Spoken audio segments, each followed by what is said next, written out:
All right, social media users, did you hear about this one? The parent company of Snapchat reached a settlement in a tech addiction lawsuit right before it was supposed to go to trial. This case tees up the first of many lawsuits against social media platforms set for court this year. Let's go live to CBS News correspondent Chanel Call, breaking down this case without a Snapchat filter on and in full view. Tell us what you know, Chanel.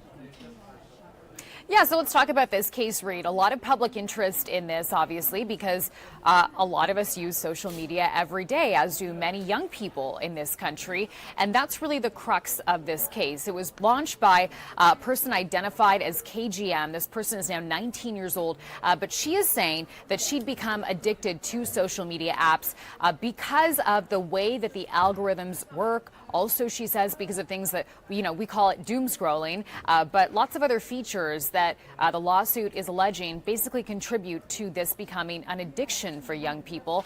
And in this case, KGM is saying that addiction, Reed, also led to some mental health issues. Now, this was supposed to go to a trial with a jury in Los Angeles starting next week. But a week before that happened, just yesterday, we understood that these two sides here, Snap and KGM, reached a deal. We don't have details of exactly what that deal looked like in terms of the finances here, because neither party have come forward and shared that information. But it is significant that they reached a deal and averted a trial, because as you noted in your introduction there are several social media addiction lawsuits that are set to go to trial this year. This would have been the first one, but there are thousands of people across the country. We're talking about teenagers, school districts, and lawmakers that have launched these legal challenges against some of the biggest social media companies about addiction to these social media apps. We're talking about the biggest companies here: Meta, Snap, TikTok, and YouTube.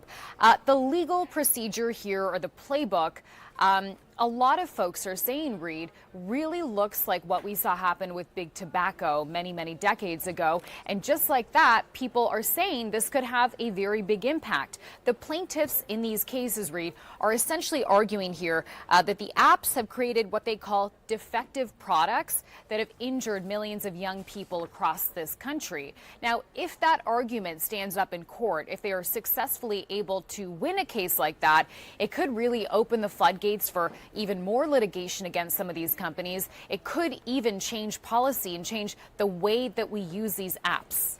All right, 3 snaps to Chanel Call on Snapchat and the changing landscape of social media. Thank you so much, friend. Good to see you.